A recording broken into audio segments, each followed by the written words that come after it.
Hello, everyone, and welcome to the Geary, Stein and Stevens Show, an amazing video podcast with sports stars, entertainment celebrities, and other great guests, combining one host who has no legs, one host who lives in Duluth, Minnesota, and another host who seems to never be on the show. But now, on to the show with Troy, Dave, and maybe even Will.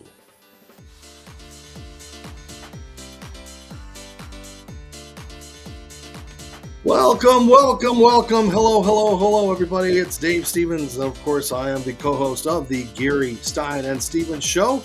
And that would be also the co-host who is in Duluth, Minnesota, which would be Troy Geary. So, Troy, how are you, buddy? How's Duluth, Minnesota treating you, and how's the weather? I'm doing great, Dave. Excited for the show tonight. Yeah, we have a great show in store for everybody, and I'm going to bring in our guest tonight. He is a former Chicago Bull. He is our second three-time NBA champion. Of course, he got those with the Chicago Bulls. I'm talking about former NBA guy Scott Williams joining us from my home state of Arizona. Scott, thanks for being a part of the Geary, Stein and Stevens Show. How you doing, brother? Dave, Troy, I'm doing fantastic, man. I'm still suffering the holiday hangover where my gut's hanging over my belt from Thanksgiving. But, too blessed to be stressed out here in the Valley of the Sun. You know, Dave, this time of the year, this is the big payback for us surviving that summer heat when we had a record 100 days of 115 plus every day without a drop of rain. So the big payback, it's 82 and yesterday it's about 76 a day and sunny. I was out on the golf course running around. So man, this is the time of year to be out here in Arizona.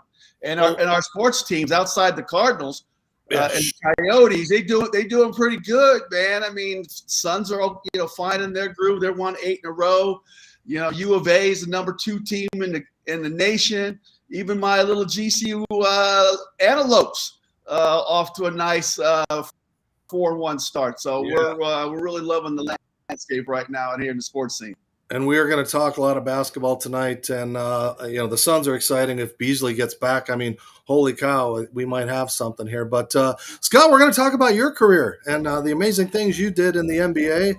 Of course, primarily the biggest part of your career was with the Bulls and getting those 3 back-to-back NBA championships. What are your memories of your time, especially with the Bulls?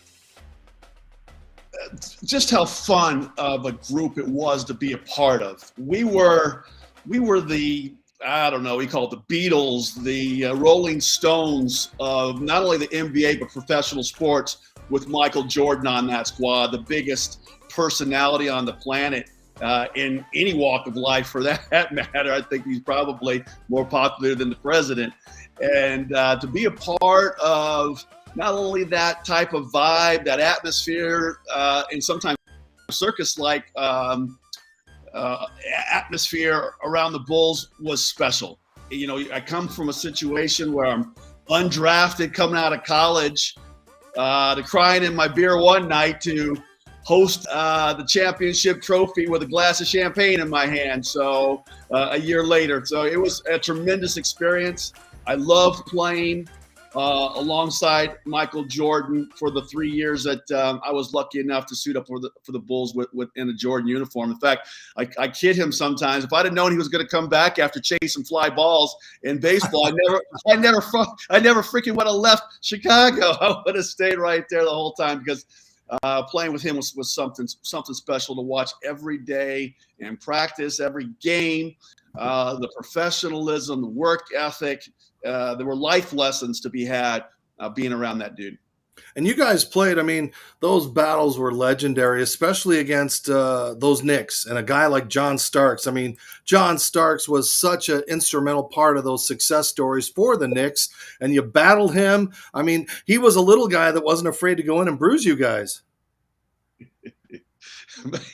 You had to bring up all Starks today, huh? I was having such a good day. Starks was one of these guys for the Knicks. He wasn't the 2 guys you have there, Oakley and Ewing, in that photo there. They had Charles Smith, Anthony Mason. They had some bruising big men. But Starks was this little pit bull kind of dude that just wanted to just constantly get in there and be a little big man, if you will. So myself, Stacey King, Will Perdue, Bill Cartwright, we loved giving him a little extra shot. He came down the lane, try to knock him on his keister the way that they were knocking MJ and Scottie Pippen around. But I've gotten to know John a little bit more since retirement from some charity golf stuff that we both down in Charlotte, and I have to say he's not such a bad guy after all. Well, I'm glad you didn't say anything horrible, because if you look, here's John Starks. What's up, Scotty? How you doing, bro? Oh my God! Okay, this is one of the surprises, huh? Yeah, this is your life, Scott. So I kind of, I'm sure you probably had similar feelings back in the early '90s, so I don't feel. Oh, no question. Those was fun battles. Fact, battling you guys back then. You were at the garden last night. I had my spies out there reporting to me. They said they saw you running around the garden last night with the Hornets were in town. I was. From our hoop TJ was down there, so he let me know you were running around the garden last night. Oh, for sure. And John, we appreciate you being on and being such a good sport, but the truth is, you were such an instrumental part, and those Bulls, I mean, when we look at the footage of when you were playing and just the hard-nosed way you played against the Bulls, and it was always physical. It was like you had to jump inside and prove that you had to get a rebound. You had to do all the little things, but it always seems like it came down to the Bulls pushing you around, and you got right back up and you said, hey, I'm not going to take this, and your teammates weren't going to take it. And it was the NBA of those times, not like they are. What are some of your memories of those battles? No, they were just obviously great battles, competitive battles. Chicago obviously was the team that everybody had to go through, especially in the East, if you wanted to get to that crowning moments to win a championship or play for a championship. And, obviously they had the best player in the league during those times, which was Michael. And in my book, obviously the greatest player to ever play this game at this level.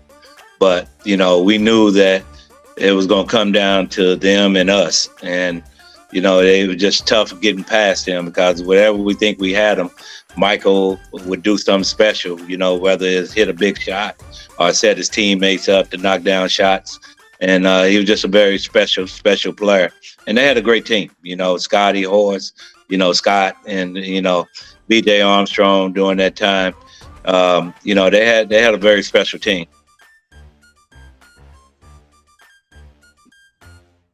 Yeah, Scott, I got a question to ask you. I know without going too much into detail with your book, talk about the impact Dean Smith had on your career and overall just your life in general.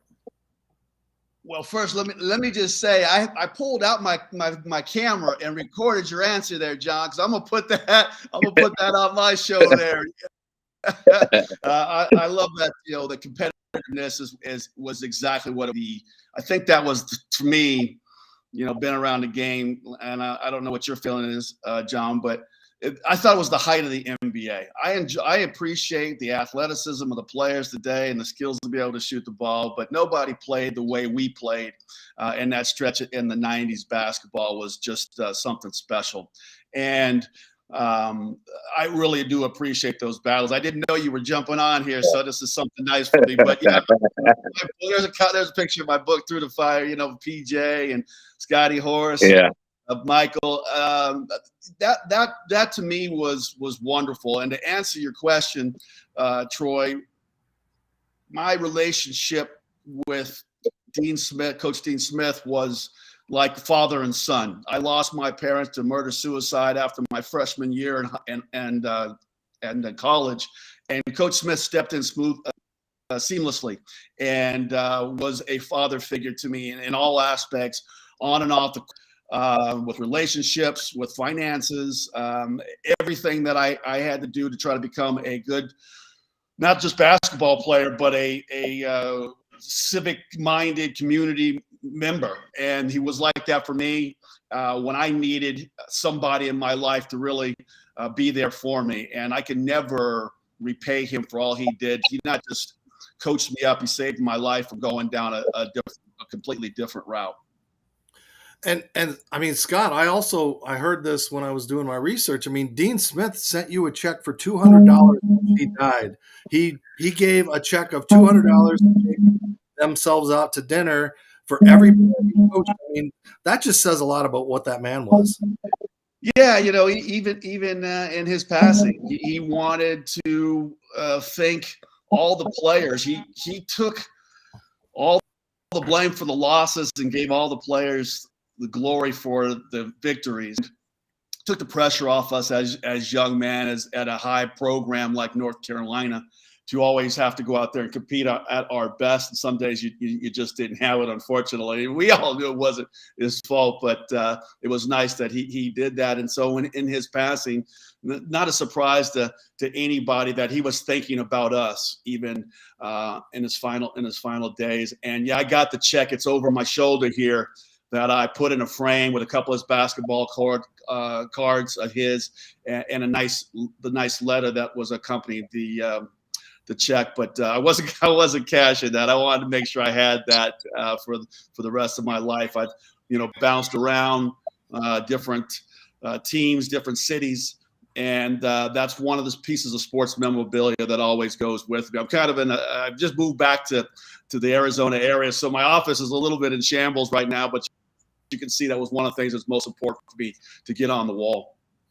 And I think it's amazing here, John. We have two undrafted players that had really good careers in the NBA. I mean, John, what does that say as far as your hard work and the tenacity that you were able to do to get into the NBA and have a successful career? Well, first and foremost, I didn't realize that Scott wasn't drafted. I'm shocked by that, to be honest with you. You know what I mean? I thought he was one of the top big mans coming out during the year that he came out. So I'm learning something new about you, Scott. Likewise, so I didn't realize you weren't drafted either. I thought Golden State drafted you back in the day. Yeah. No, it's just amazing. It's just, when you're undrafted, you come into this league and you have to have a lot of confidence in yourself and know that you belong in this league, and you have to fight your way, and you have to show, each time you go out there on the court, you have to produce, and you have to produce at a high level, and you have to show, whatever respective team that you with, that you belong here. And that's what my mentality was, that I was going to come in here and have that mentality that, hey, I was going to come in here and do my job and do it to a high level. And I worked my tail off in order to, make myself into the player that I became. When I came out, I was listed at 6'5", which I'm actually 6'2". So players that I played against, especially at my position, had the height and the weight on me. And so I had to play with that tenacity in order to compete. And I wanted to let, each and every player that I competed against know that my name is John Starks and I'm coming at you full force. And so, but I enjoyed my time in the league. Like Scott said, the 90s was the perfect, atmosphere for me and my mentality.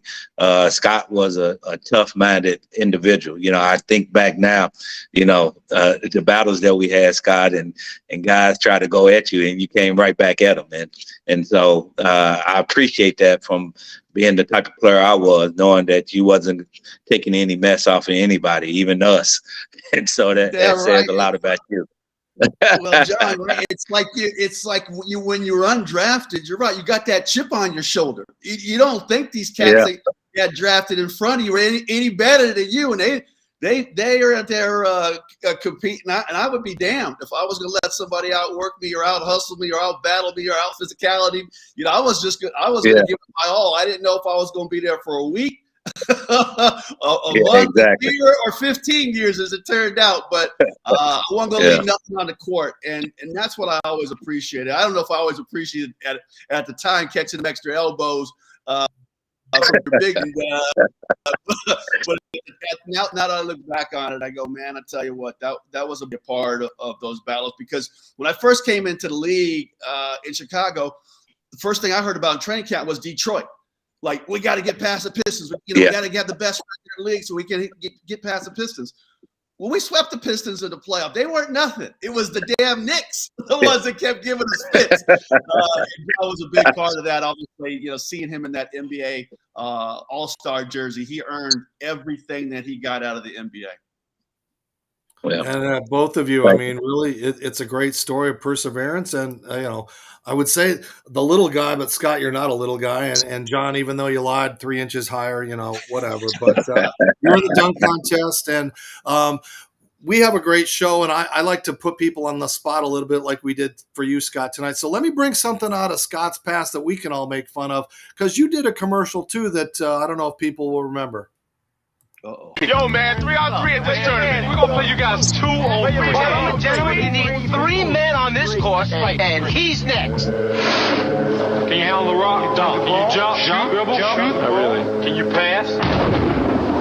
Yeah, I can pass.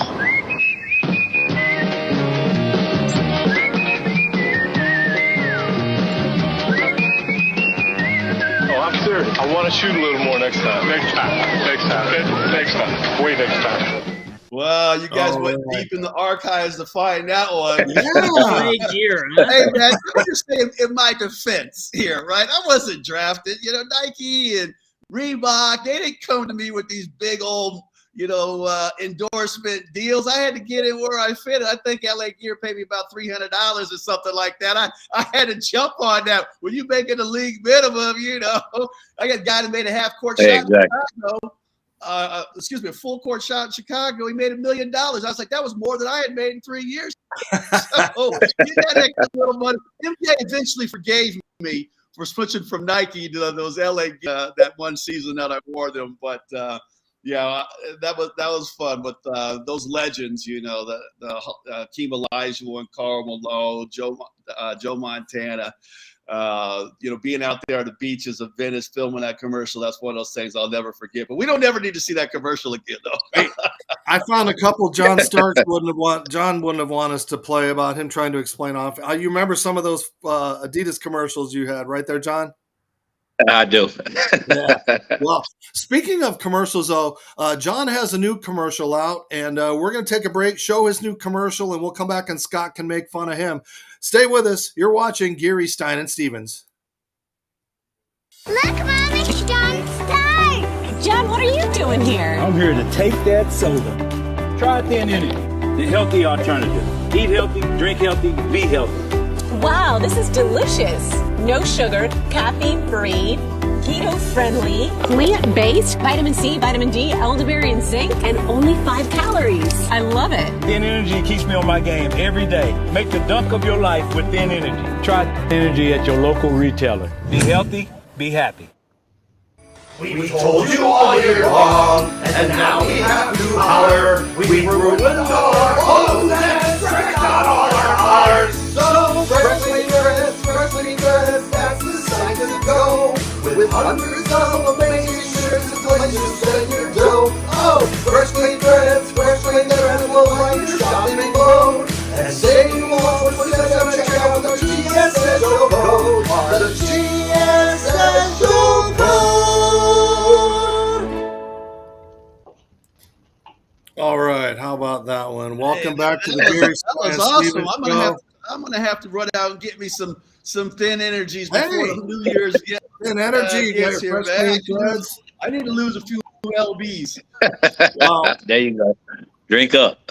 Yeah, and we've also brought in another guest, Michael Gardner. Michael, thanks for joining us. You're a part of this amazing initiative with this new product. So tell us a little bit about it and how John got involved. Yeah, well, first off, I mean, as a fan, watching and hearing John and Scott go back and forth, man, it's like I remember the 90s. I like the game today, but back then that game was a different game.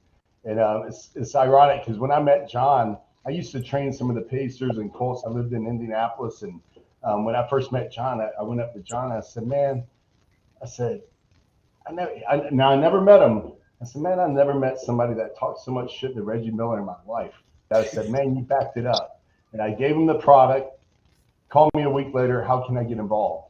And I had just launched the company. But the long and short of the story is everything you hear about tenacity and what it took for John to make it in the NBA, and now that I'm hearing more with Scotty and everything going on there, it's like, man, it just really shows, that heart and the desire and the drive.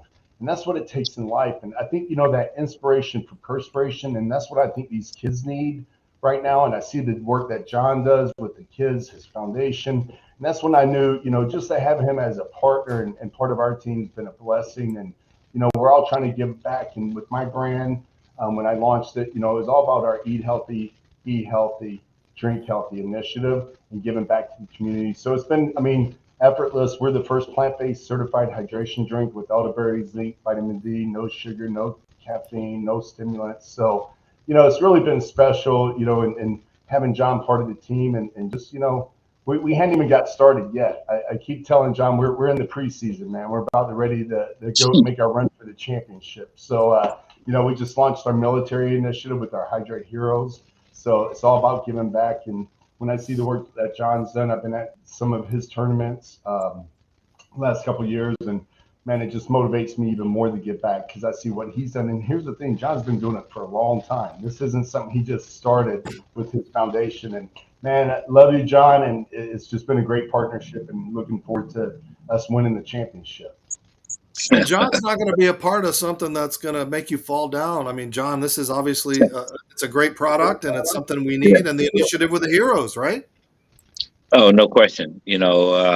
Like Mike said, me getting involved in it, I thought it was definitely a need out there, especially with what's going on with the obesity in our society. And this right here is a drink that's obviously plant-based drink, but it gives you so much energy. You're talking about all the other energy drinks out there. They got caffeine in it. This doesn't have that and does what it's supposed to do. You know what I mean? Give you that energy that can last a long time. I tell Mike all the time, I drink it early in the morning. I don't have to eat until around by 12, because for some whatever reason, it gives me that type of energy, but it fills me up at the same time. So, and plus, what we're doing with the military and our servicemen and women, it's great to be a part of something that's going to help people. I always wanted to be a part of, and that's what I do in life, especially with my foundation, is to help people. Well, we are excited to hopefully start supporting your initiative. And again, it's such a great product and something that is actually going to help our heroes. We don't do enough for our heroes, and I can't do enough and continue to do enough and support our veterans. So thank you guys for being a part of that. And this is still the Geary, Stein and Stevens Show. Go ahead, Scott. I need to find out how to get him my address to ship a couple of them bottles out here to Arizona for me. Hey, there we go. I got you, Scott. We'll connect the loops, right? And speaking of energy, because I know Scott got to witness this firsthand, let's talk about the energy on the dunk. Let's talk about that play. There are not a lot of things that are just called the dunk. So give me your thoughts on that, Scott. I felt bad for writing Grant on that one. I'm glad I wasn't part of that. That was nasty. See, no one expected him to go with the left. That's where he got everybody. He jumped up like he didn't shoot, but no one expected to see the left hand jam. That was John, nasty. your thoughts? I give props for that. Yeah, No, I did that for the picture, Scott. It's better for the picture. You got the right angle, the good side. I love it. Yeah. No, but most right-handers jump better going right. I jump better going, off of two, going with my left hand. For whatever reason, it's just a natural reaction. There's the immaculate reception. There's the dunk. I mean, it's so iconic. You've got to be so proud that when they say the dunk, everybody knows. I mean, do people remind you at least once or twice a week, John? Every single day. No matter where I'm at, somebody asked me about that play.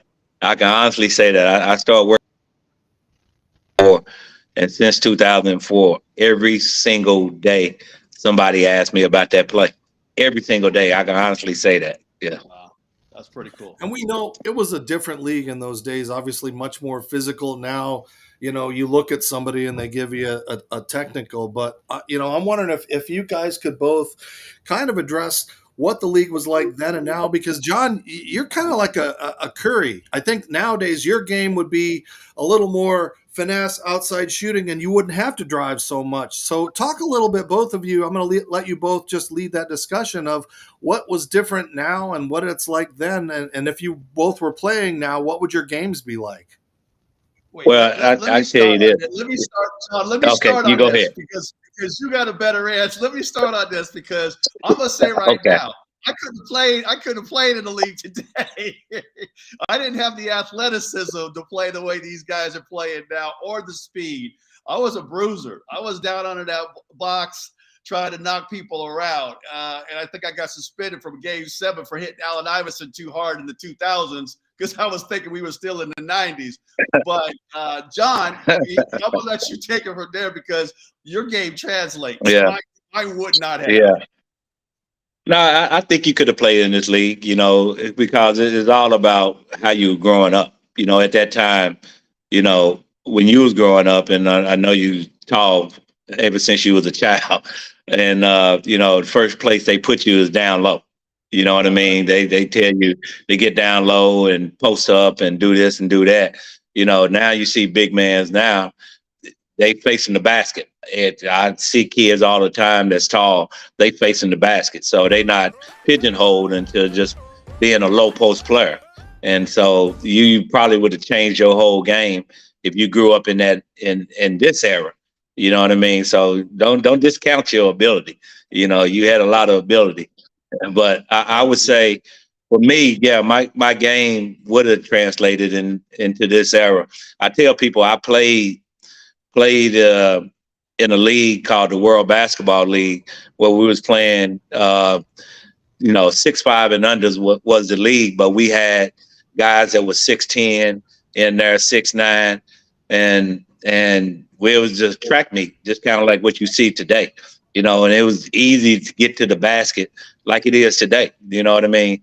Oh, the lane is wide open. Back then, like Scott said, you came down that lane, you knew as a guard, you're going to get hit. And you're going to get laid, and you're going to get laid on your back.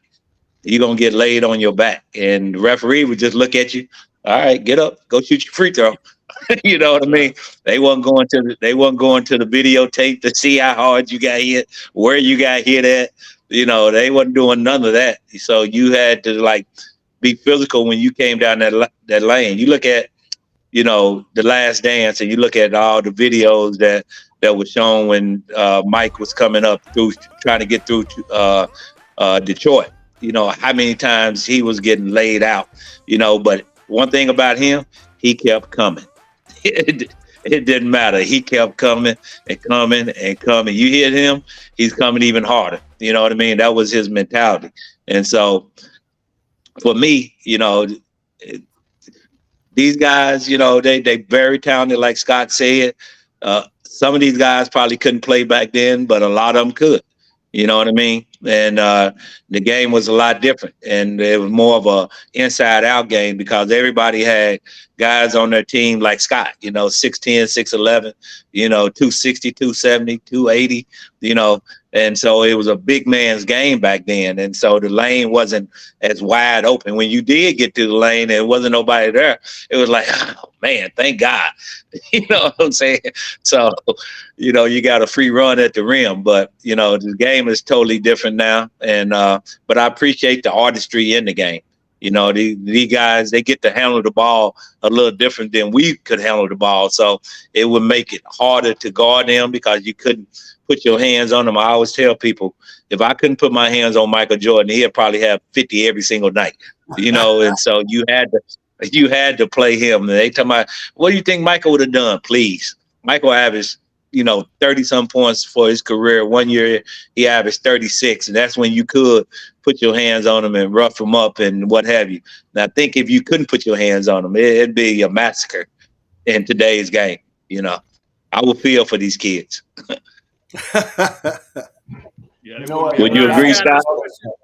One thing. Will you agree with that, Scott? You might get a kick out of this. When I played for Phil Jackson in Chicago, they had a rule that if the big guys shot a 3-point shot in a game and we missed, we would be fined by the team. So this goes to show, these guys that are 6'11", 7 foot, heck, even 7'5", the Wembanyama kid, shooting the threes out there.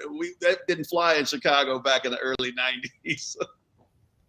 I got a question for you, Scott, and follow up for you, John. I mean, Scott, you kind of you had two different eras. You played with Jordan, but you also played with Shaq and even LeBron early in his career. Just real quick, what makes each one of those guys so special? Well, John already he waxed poetic on Michael earlier, so no reason there any more than the others say the man was fiercely competitive. He just wanted to show everybody on the court, in the arena, watching on television or listening on the radio, that they just witnessed the baddest man that ever put on a pair of basketball shorts. And it didn't matter if it was the fourth night of the fifth night of 4 games in Cleveland or Madison Square Garden. He had that same sort of effort and attitude anytime that he stepped between those lines. And with LeBron, he was competitive, but in a different way. Like MJ wanted to steal your heart from you. He wanted you to leave the arena, not to knowing that even in your dreams, you would never be able to dream that you would be able to beat him. And LeBron wants to just beat you in a way that involved more of a team aspect.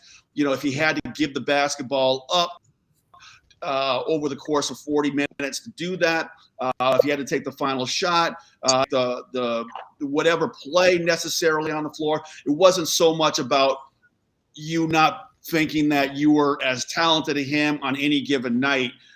He just got the better of you that night, but he does it night in and night out.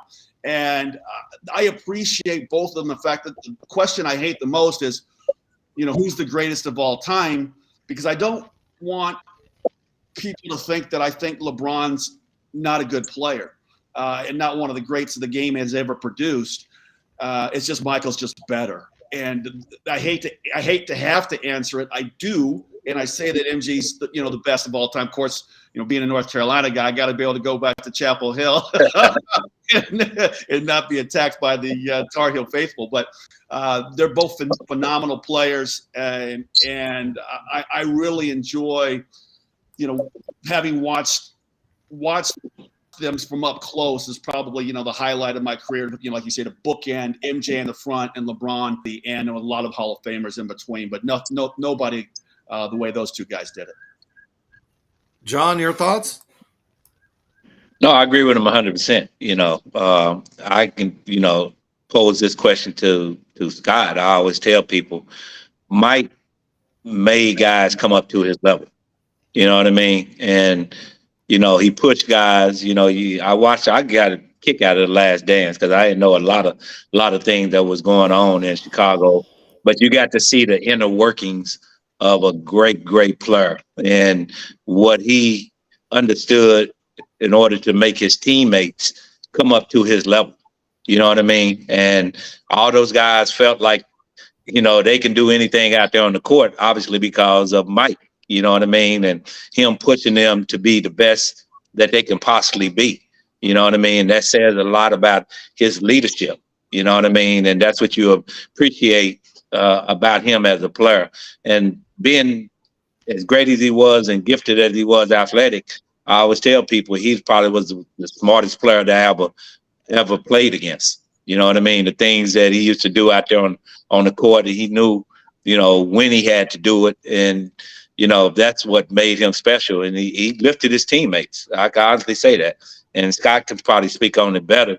But I saw all those guys play with a enormous confidence in themselves. You know what I mean? And some of them, when they left, they were just normal players after that. But when they was with Chicago and with Mike, they was at a whole nother level.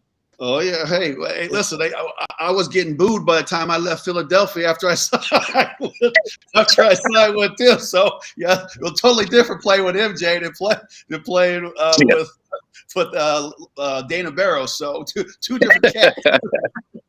Before we go to break, Michael, what were your thoughts on The Last Dance? Because I learned so much. I just was wondering from an outside fan what you thought. So here's what I think, John. It is the holidays, right? Yeah. So like the season forgiven. I never met you, Scott. That's right. I think you're a good guy, even though you played for the Bulls and all that. I like you, Michael.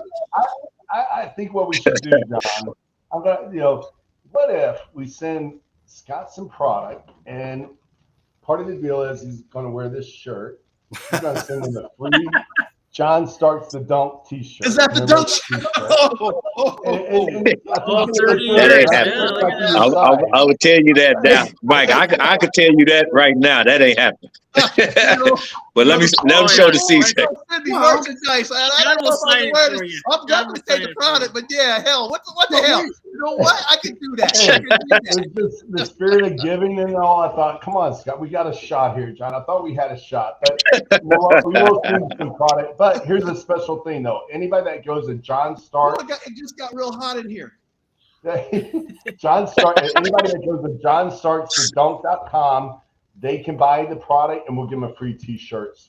John Starks the Dunk T-shirt, and part of the proceeds goes to the foundation. That's a so deal. You support the foundation. You guys send it out here. I'll put it on. Put it on my. I just got into that TikTok, so I'm just starting to do TikTok. So I'll put it on my TikTok. Well, I've got a great piece. Here's a good peace treaty.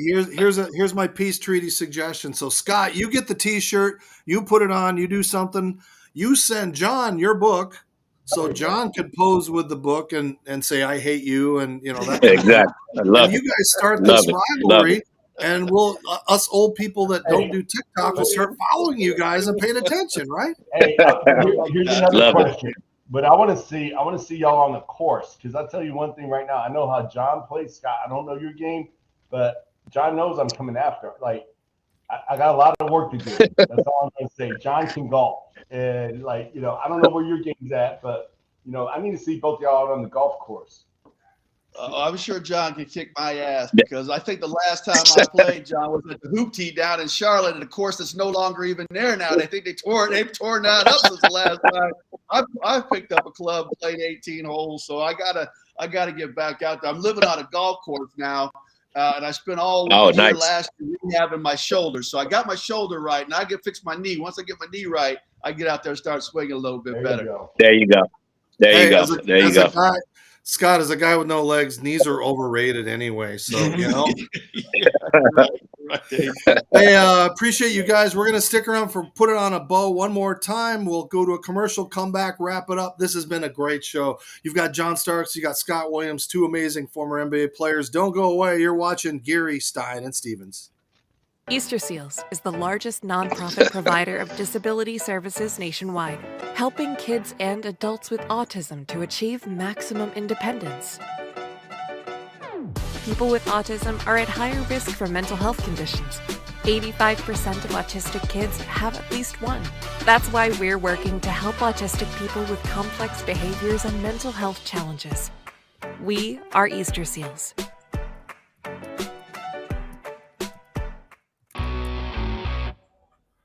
Hi, everybody. Dave Stevens here for the Geary, Stein and Stevens Show from Tropicana Field, home of the Tampa Rays. And you know what? Not everybody can be a Major League Baseball player, but you can look like $1 million. What's the best way to do that? Well, go to freshcleanthreads.com. Don't believe me?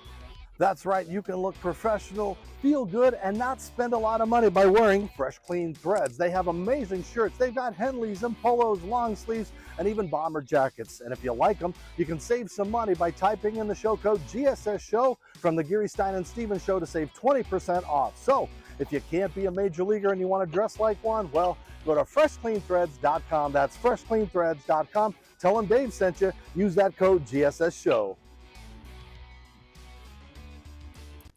That's right, and I look good and I feel good in my Fresh Clean Threads as we wrap Look up sharp one of my there. favorite shows of all time. This has been spontaneous. They were supposed to be two separate shows, and we ended up getting overlapping schedules, and so this has been amazing just to be spontaneous. So thank you, Michael, for helping us get John and putting this together, and Scott, your patience, because I know we've been trying to get you on for a while. And as we wrap it up, Troy? Yeah, Scott, I know you kind of talk about in your book. I don't want to give too much away because I want people to go buy the book. But just kind of talk about how the situation with the Bulls happened after you were undrafted. For those that don't know that story. Yeah, it's one of those wild things that happen in life. I guess right place, right time. I got an invitation to play in a summer basketball camp pickup game that drew on for some underprivileged kids in Greensboro, North Carolina, which was only about an hour from Chapel Hill, where I was at all summer working out. And I thought, hey, if I want to try to make it to the NBA, I got to test my skill level against pros. So MJ had a bunch of his guys that he played with in Chicago, and guys from the Charlotte Hornets came up, and some other guys from around the league. And I got an opportunity to be on MJ's team and found the ball in my hand late in the game. We were down by 1, and I fired a strikeout to MJ, and a tongue comes out, and he knocks down a game-winning jumper. And as he's leaving the game, Fred Whitfield, John, who you know very well, says that MJ got on the phone with Jerry Krause leaving the gym and says, why don't you give Williams a tryout? And so Krause called my agent. We made it happen, and I got the last spot on the Bulls roster my rookie year. So just kind of was that fell into my lap. But if I hadn't have been in Chapel Hill, or if I hadn't have been in that game, Michael never makes that call. I'd probably never make it to the Chicago Bulls. And John, tell us about your Scott, journey. it's nice knowing people. I was getting ready to say, Scott, it's nice knowing people in high places, ain't it? You got that right. That was one of the best things that playing with the Bulls during that period of time with Michael. I remember one time I couldn't even get my agent to return my telephone calls, and I was out of shoes. I worn them down to the nub, and I called MJ and say, hey, can you get me some more kicks? And the next day I had 6 brand new pairs of Nikes, some gear, and everything else in the locker. So I kept going for the rest of the year. Nice. And Scott, you talk about your book, and I don't want to be a huge downer, but I'll hold it up you grew up with abuse, and you grew up with a lot of things, and yet you have a smile on your face. You had a great NBA career. How did you overcome so many things? In your book, when you talk about your dad, you would have to set things in your door so you could hear the noise of your dad coming in and the abuse and things like that. So how did you get from point A to point B and still be able to smile?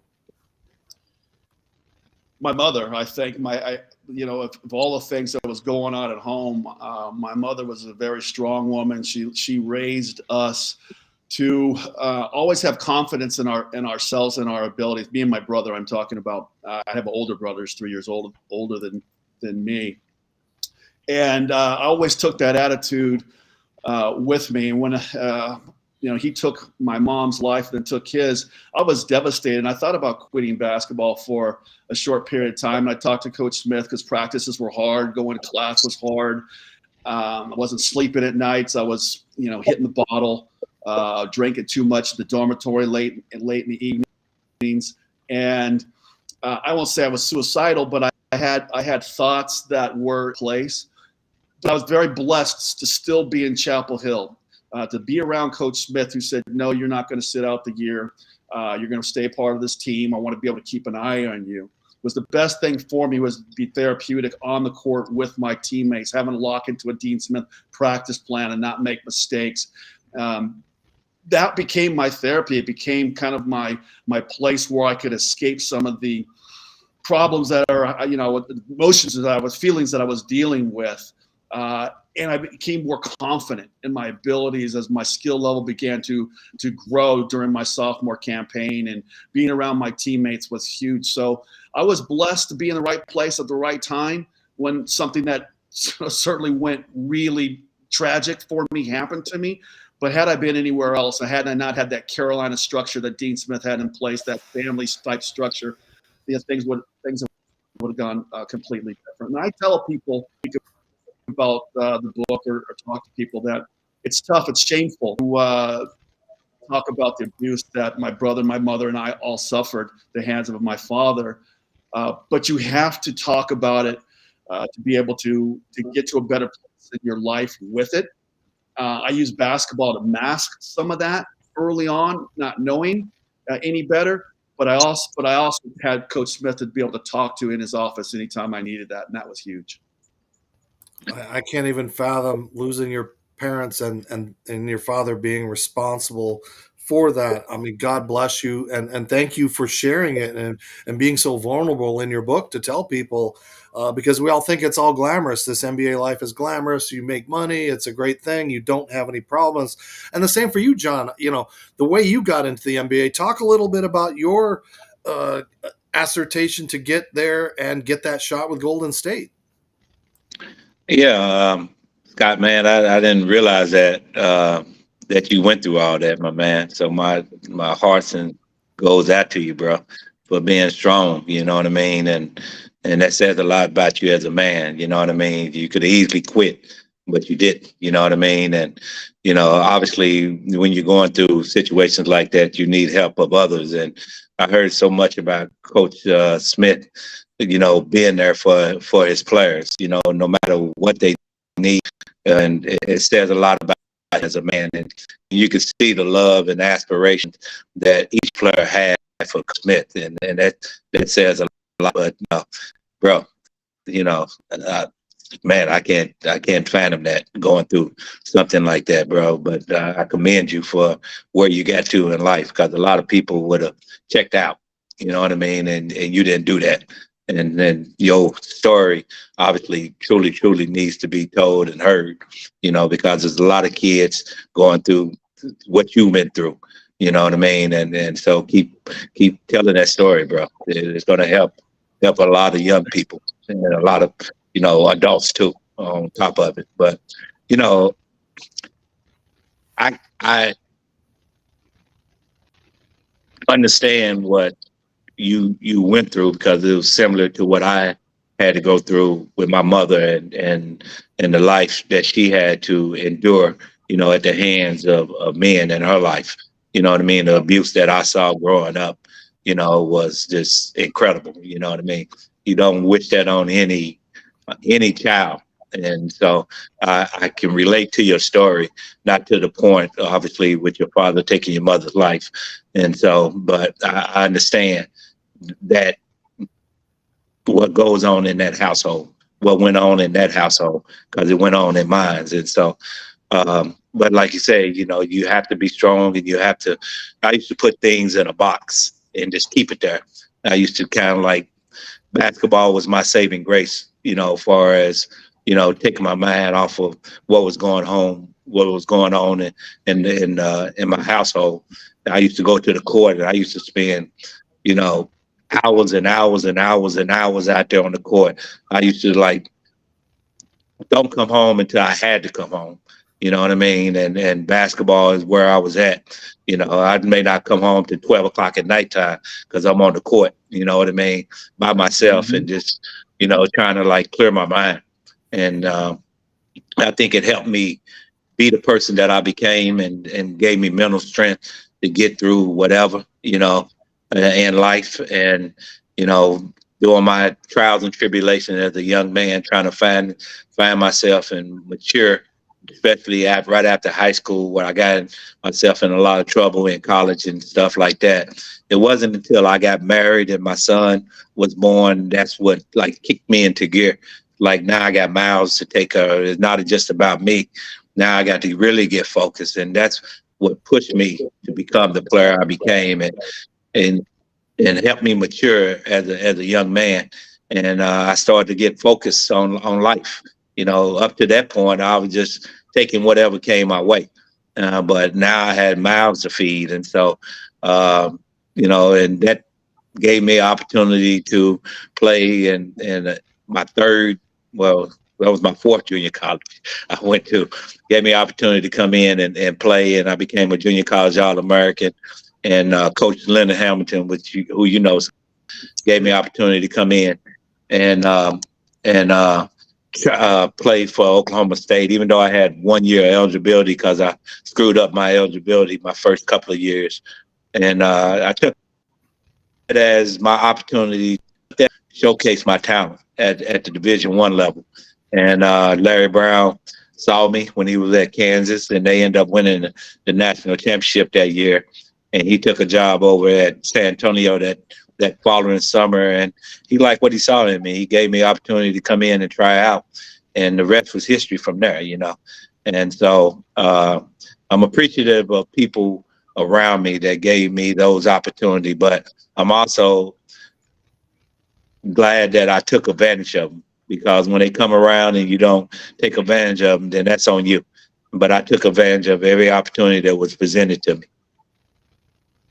And your stories are both so amazing, and I appreciate the vulnerability. I'm sitting here almost in tears just listening to those stories, even though I knew them, just to hear your both of you just being just you guys. So it was real. This is one of the most powerful shows we've ever had. And so I want to end it on a good note. So John, tell us a little bit about what you're doing in life and how things are going for you. And then Scott, fill us in about all the cool things you're doing. John?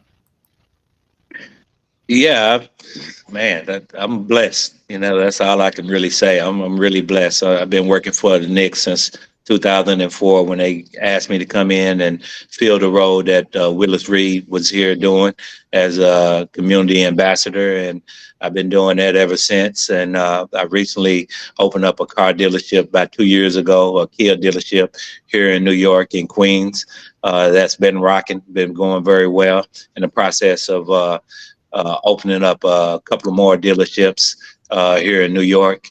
And then I'm with Thin Energy, man, doing our thing with Thin Energy and trying to get the word out about this drink that it can really, truly make a big difference in your life. And so, you know, we're trying to do some big things, especially with that.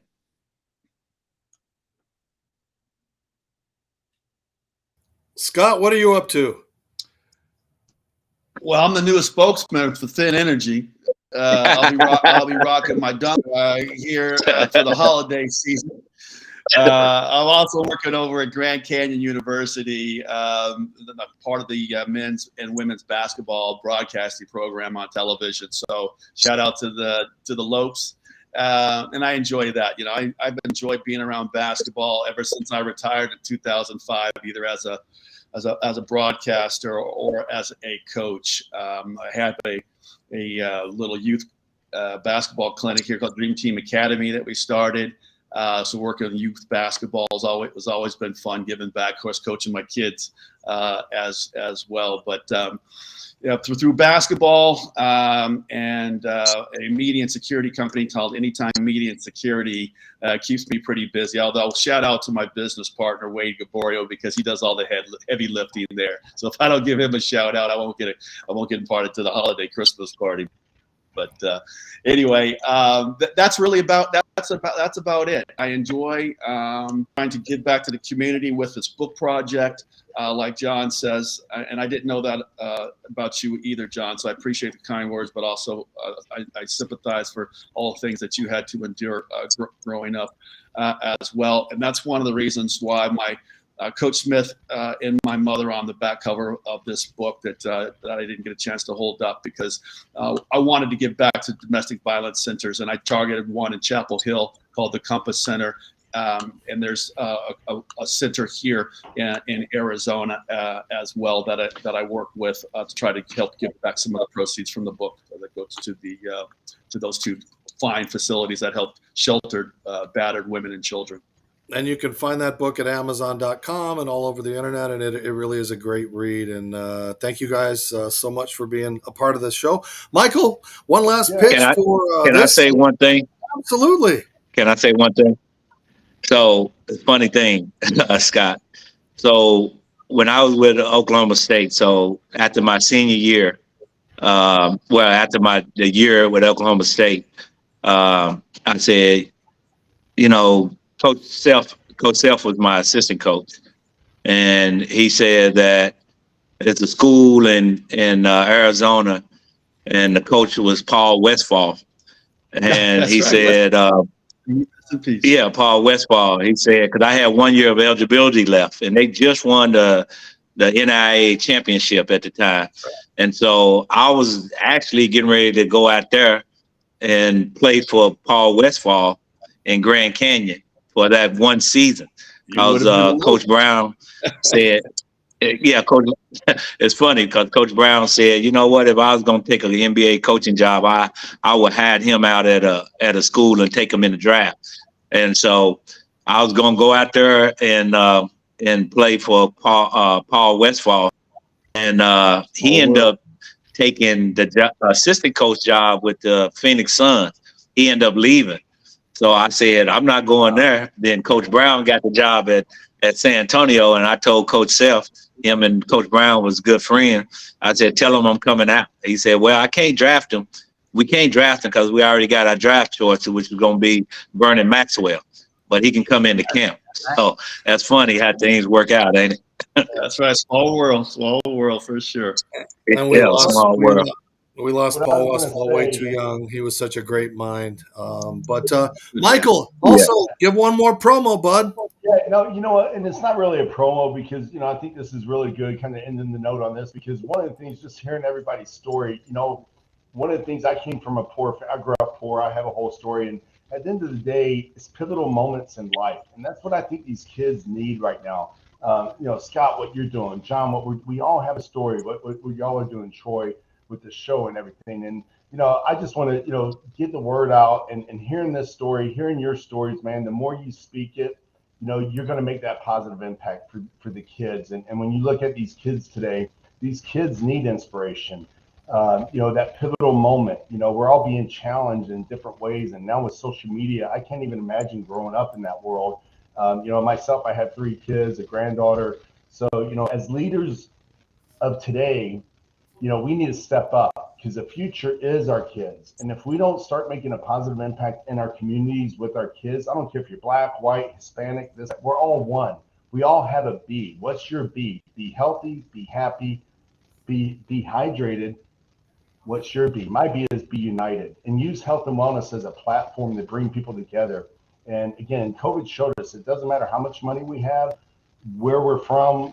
At the end of the day, without your health and wellness, nothing matters. So, props to you, Scott, what you're doing with your story, sharing that, because you inspired me and you struck a chord with me, and it just motivated me even more. And John does it every freaking day, man. I call him, he's on the game.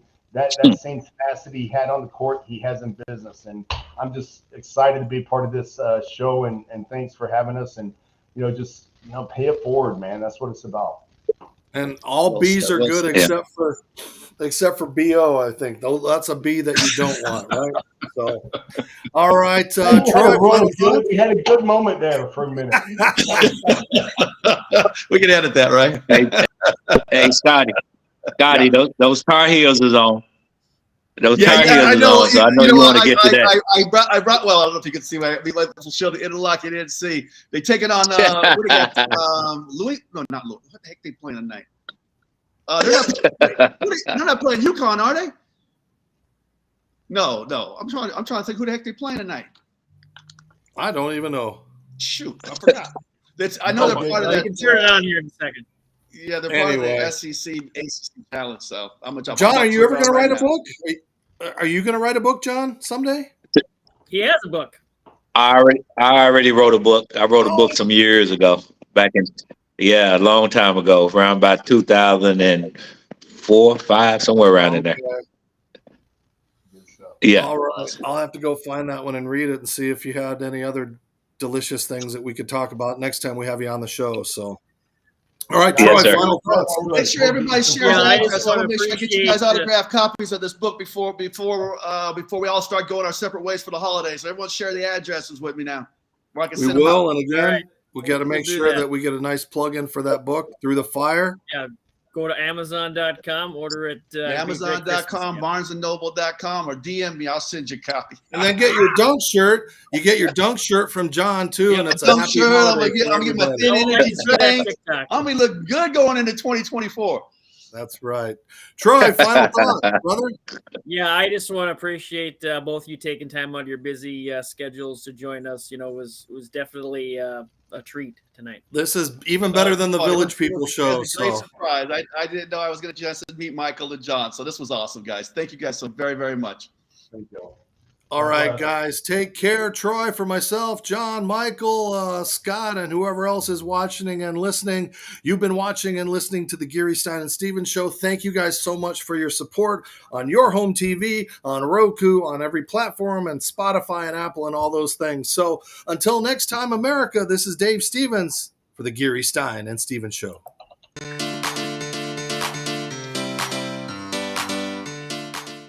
Thank you for tuning in to the Geary, Stein and Stevens Show. Follow us on social media. Watch us on yourhometv.com, or now we're on Roku. Download it and watch us. And thanks for tuning in. Until next time, America.